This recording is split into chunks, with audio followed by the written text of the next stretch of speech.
Capítulo 9. O Tesouro de Vigo. Ao amanhecer no dia seguinte, subimos à tona. Pelas 7 horas, Ned e Conselho vieram ter comigo. Aqueles dois bons homens companheiros dormindo tranquilamente a noite inteira, sem ideia das proezas do Nautilus. Relatei-lhes nossa incrível travessia pelo túnel arábico. A princípio, não acreditariam, mas acabaram por se dar conta que estávamos mesmo no Mediterrâneo. Ned Land comentou: "Isso quer dizer, já estamos bem perto da Europa. Era hora de fugir dessa gaiola molhada." Essa oportunidade não surgiu. No Mediterrâneo, o Nautilus navegou sempre submerso, a uma velocidade fantástica. Poucos dias depois, cruzamos o Estreito de Gibraltar e entramos no Oceano Atlântico. Voltamos a emergir na manhã do dia 18 de fevereiro ao largo da costa da Espanha. Pouco depois do anoitecer, o movimento da hélice diminuiu. Às 9 horas cessou de tudo. Eu estava na biblioteca. De repente, senti um leve choque e compreendi que o Nautilus acaba de pousar no fundo do mar. A porta abriu-se e entrou o Capitão Nemo. Sem mesmo cumprimentar, perguntou-me: "Conhece a história da Espanha, professor?" "Muito mal", respondi, surpreso com a pergunta.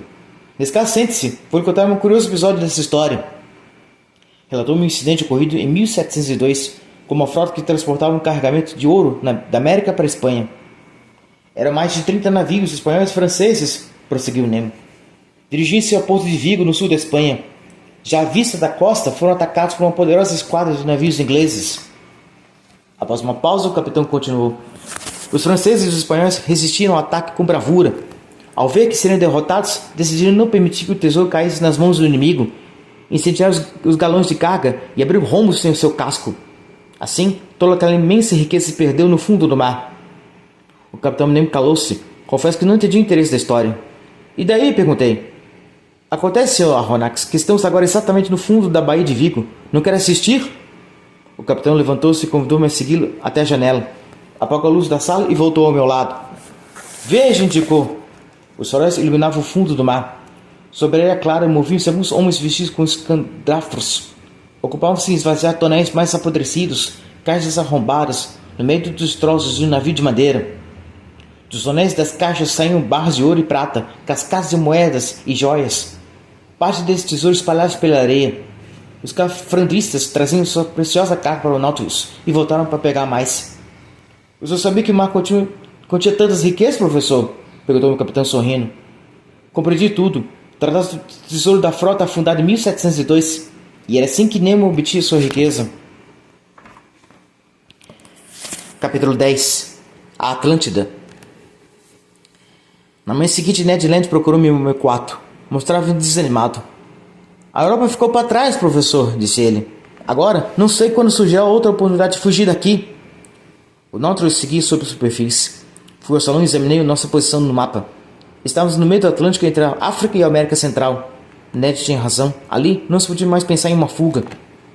Navegamos para o sul durante todo o dia.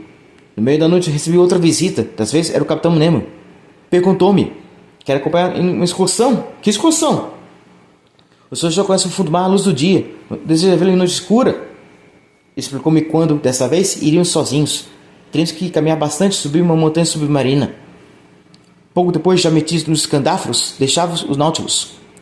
Tomamos pé a uma profundidade de 300 metros. O farol estava apagado e não levamos lanternas. As águas estavam escuras, mas o Capitão Nemo indicou-me ao longo um ponto avermelhado, um clarão misterioso, em pleno fundo do oceano. Caminhamos naquela direção por bom tempo. Do fundo da areia passamos a um piso pedregoso. O clarão aumentava. Uma hora depois alcançamos a encosta da montanha. Divisei em volta as silhuetas de árvores secas, petrificadas sob a ação do tempo e do sol marinho. Aqui e ali erguiam-se pinheiros gigantescos. Chegamos a um planalto onde novas surpresas me aguardavam. Desenhava à minha frente ruínas de pedras que não deixavam dúvida sobre sua origem. Eram construções feitas pela mão do homem. Intrigado, segurei o braço do Capitão Nemo. Esperava que, de alguma forma, me desse uma explicação. Ele limitou-se a apontar para uma elevação à nossa frente e sinalizar para que subíssemos. Em poucos minutos, estávamos no alto de um pico que dominava todo o planalto a uma altura de 10 metros. À frente, elevava-se outra montanha. Do alto dela provinha um clarão avermelhado que tudo iluminava. Era um vulcão submerso ainda em atividade. Sua cratera emitia torres de lavas que se derramavam pelas encostas em cascatas de fogo. À minha volta descortinavam-se com nitidez as ruínas de uma cidade, casas, templos, colunas, monumentos, mas além dos restos de um aqueduto gigantesco. Que cidade seria aquela? Olhei para o Capitão Nemo Dei-lhe a entender que queria uma explicação e para isso fiz até menção de retirar o capacete. Ele sinalizou para que me acalmasse. Pegou uma pedra negra e com ela traçou na rocha esta palavra: Atlântida. Um calor atravessou minha mente. A Atlântida, o continente perdido do qual se falava desde os tempos da antiga Grécia. Segundo a lenda, havia próximo à Europa um imenso continente que se estendia até perto da América do Norte. Nessa terra habitavam os Atlantes, um povo poderoso que chegou a estender seus domínios até o Egito. Há cerca de 10.000 anos, violentos terremotos atingiram a Atlântida. Em um só dia, todo o continente submergiu. Acima das águas restaram apenas seus picos mais altos, que são hoje as ilhas do Oceano Atlântico. E ali estava eu, pisando em terra daquele continente fabuloso, com as ruínas de uma civilização perdida, bem diante dos meus olhos.